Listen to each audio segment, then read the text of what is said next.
L'astrologie et le design humain sont en train de devenir le nouveau marketing. Bonjour, bienvenue aux nouveaux abonnés, je suis très heureuse de vous retrouver aujourd'hui. Cet épisode va être spécial. Jeudi dernier, je ne parvenais pas à dormir. Je venais de recevoir un insight et je me suis demandé combien de personnes ont l'impression que la plupart des conseils, des recommandations en matière de marketing, de création de contenu, voire de recherche d'emploi ne fonctionnent pas pour elles. Je me suis donc dit que ce message trouverait peut-être un écho chez quelqu'un. J'ai commencé à étudier l'astrologie en 2016 parce que les idées que j'avais appliquées à partir des sources externes et des gourous ne fonctionnaient qu'une saison pour moi. J'étais loin de me douter que l'étude de la sagesse de mes énergies de naissance me conduirait à un éveil spirituel en mars 2020, juste une semaine avant le premier confinement en France. Ce qui est étonnant est qu'un éveil spirituel respirait bien à travers mon thème de naissance sidéral et mon design humain. Mais je ne l'ai jamais su avant 2021. Dans les calculs d'astrologie sidérale, le principal indice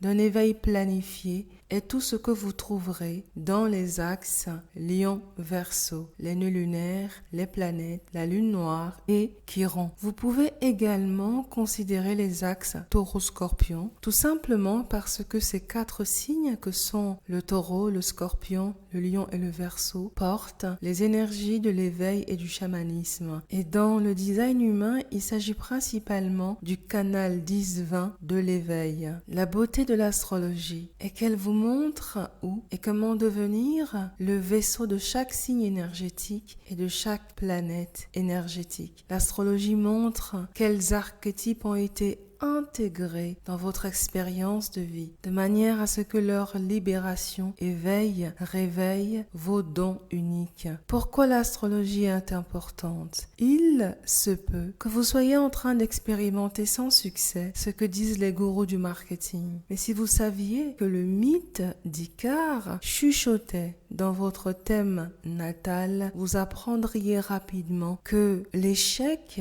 est la voie à suivre, parce que vous êtes peut-être ici pour commencer quelque chose de complètement nouveau. Vous êtes peut-être porteur d'énergie visionnaire, tout comme vos visionnaires préférés. Peut-être que vous avez vécu des traumatismes dans votre vie. Vous avez peut-être même eu affaire à des personnes aux traits de personnalité narcissique. Et en dépit de cela, vous n'avez pas changé votre valeur. Cela n'a pas changé votre authenticité. Par conséquent, où que vous alliez, vous portez toujours votre cœur et le vrai soi à l'intérieur. Mais si vous saviez qu'un mythe de Faust et peut-être un mythe d'Orphée était visible sur votre thème natal, vous pourriez voir ces mythes et ces modèles invisibles chez vos clients et même dans votre secteur d'inspiration si vous êtes plutôt salarié. Vous pourriez alors apporter des éclaircissements que vous seul avez été énergétiquement encodés pour voir. Je crois que nous entrons dans une nouvelle forme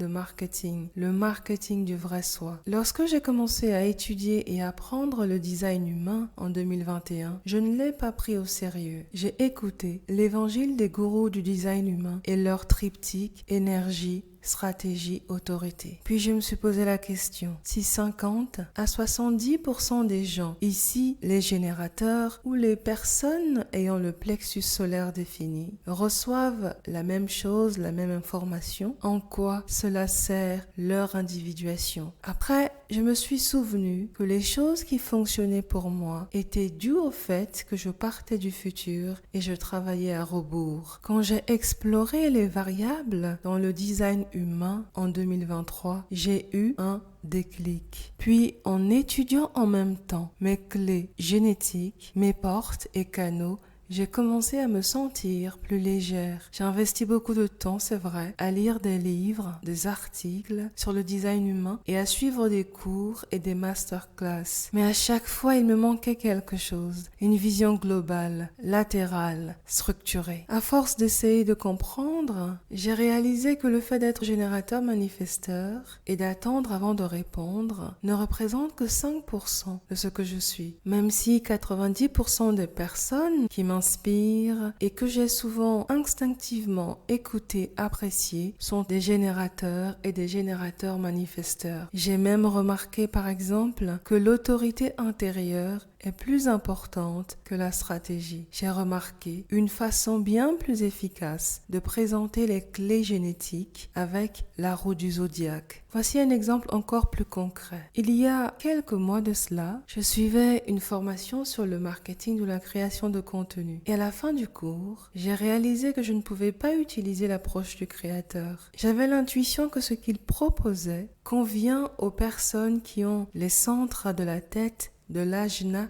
et de la rate définis. Ma rate, mon ajna et ma tête ne sont pas définis sur mon schéma corporel. J'ai senti que je devais faire en sorte que mon contenu provienne de mon schéma corporel et de mes clés génétiques. J'ai senti que j'avais besoin d'utiliser la puissance de mon deuxième thème astral, le D9 en astrologie sidérale, que j'appelle le thème post-éveil, comme une expression, le vaisseau du vrai soi. Comme l'a dit le maître tibétain Alice Bailey, le service est à l'âme ce que le désir est à la personnalité. Incarner notre schéma corporel et nos clés génétiques en relation avec la configuration de notre thème sidéral est le premier pas. Cela contribue à servir d'abord le soi supérieur et non le non-soi. En astrologie, je sais que chaque énergie ou planète a toujours 4 niveaux d'interprétation socioculturelle, individuelle, transpersonnelle et mystique. Il en va de même pour le design humain. En effet, on peut également trouver un 4e niveau au-delà de l'ombre, du don et de l'essence dans les clés génétiques. Et ce 4e niveau se trouve dans une perle de sagesse que j'ai entendu Neil Donald Walsh dire en extrait de ses conversations avec Dieu. Votre vie n'est pas à propos de vous. Quand je dis que votre vie concerne tout ce dont vous touchez la vie, je dis que votre vie vous concerne, mais le grand vous, le vous universel. Pas ce petit paquet que vous appelez ici vous, pas le vous local. Cela signifie donc que nous sommes le vecteur du message pour les personnes qui nous ressemblent individuellement. J'ai commencé ma spécialisation en tant qu'education futuriste en partant de zéro. J'ai vite réalisé par exemple que la plupart des outils et des perles de sagesse que j'ai développés pour cette niche provenaient de mon travail intérieur. Je faisais mon travail intérieur. Je travaillais sur moi. Chaque fois que je prenais le temps de déconstruire mes émotions, de les ressentir, de les vivre jusqu'au bout, mon système nerveux me remerciait. J'utilisais tout ce que j'aimais et ce que j'aimais en moi. Je partage ce message parce que j'ai écouté plusieurs experts en design humain, y compris ceux qui utilisent le design humain comme offre commerciale principale. J'ai été surprise de constater que ces experts ne mentionnent pas que la raison pour laquelle leurs clients viennent est la résonance énergétique, est le fait que leurs prospects ou clients partagent quelques traits communs de design humain. J'ai été surprise de constater que personne ne parlait de travailler à incarner d'abord l'ensemble du vrai soi. Pourtant, chaque fois que ces experts ont montré leur schéma corporel ou leurs clés génétiques, je me suis rendu compte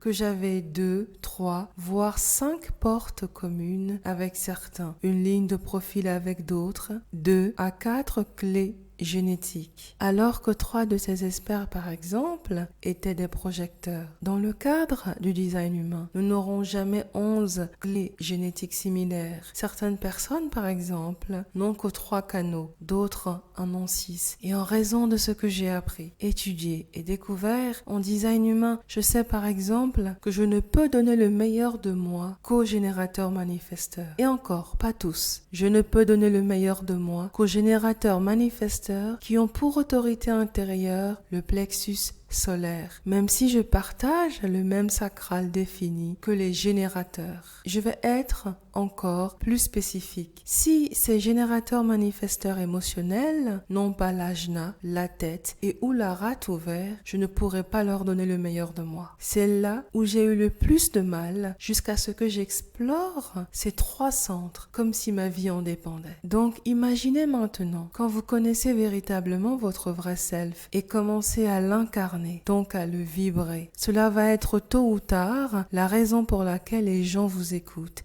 ou vous lisent. Et si vous prenez le temps de connaître, d'apprivoiser, d'incarner ce vrai self, vous pourriez même offrir cela en cadeau à vos clients. Mais tout simplement en disant: écoutez, si vous me faites confiance, j'aimerais bien regarder vos données de naissance et voir si et comment elles peuvent vous servir dans cette priorité que vous avez. Imaginez maintenant que nous soyons nombreux dans le monde à être dans notre vrai self. Nous activons la mémoire du futur, le nôtre, mais aussi celui des personnes qui traversent nos médias sociaux et plateformes. Alors, lorsque vous considérez votre design humain comme un tout et non comme une tactique ou une porte, vous bâtissez pour durer. Parce que le système est le soi supérieur. Vous n'avez pas besoin d'avoir le canal 10-20 de l'éveil ou la porte de la réceptivité, de la connexion avec le soi supérieur. Vivre toutes les énergies que montre le design humain éveille votre champ, votre loi d'attraction. En effet, il n'existe pas de loi d'attraction pour tous. Chaque individu est le microcosme du macrocosme. Vous allez créer une compatibilité professionnelle. Il y a 2 semaines, j'écoutais une transmission audio de Ra Uru, le fondateur et messager du design humain. Il déclarait que la quasi-totalité du secteur du développement personnel dans le monde vend le non-soi et enseigne le non-soi. Il faut du courage pour casser les règles. Mais comme l'a dit Shonda Rhimes, scénariste et productrice de télévision et de séries comme Scandale ou encore Grey's Anatomy, pour casser les règles, il faut comprendre ce que sont ces règles. Le marketing du vrai soi, du soi supérieur, est une chose réelle. J'espère que ce message vous aidera. N'hésitez pas à m'envoyer un message privé si vous vous sentez concerné. Mon adresse professionnelle se trouve sur la page à propos. C'est avec plaisir que je vous aiderai à explorer votre vrai self dans le cadre d'une séance professionnelle virtuelle en tête-à-tête, en one-to-one. Et surtout, nous utiliserons des exemples pratiques pour votre niche. Si vous souhaitez des sessions supplémentaires, nous pourrons nous concentrer d'abord, créer une ingénierie personnalisée de votre contenu et au cours d'une autre séance, si nécessaire, je vous aiderai à organiser et à transmuter vos essais-erreurs en un futur cours en ligne perspicace. Être soi dans le marketing, exprimer le vrai soi dans son marketing est le travail le plus difficile, mais aussi le plus épanouissant. Cet épisode touche à sa fin. Merci beaucoup pour votre attention. Je vous retrouve bientôt avec la dernière partie de la masterclass gratuite sur l'astrologie. J'espère pouvoir publier les 3 vidéos successivement. Belle journée et à bientôt.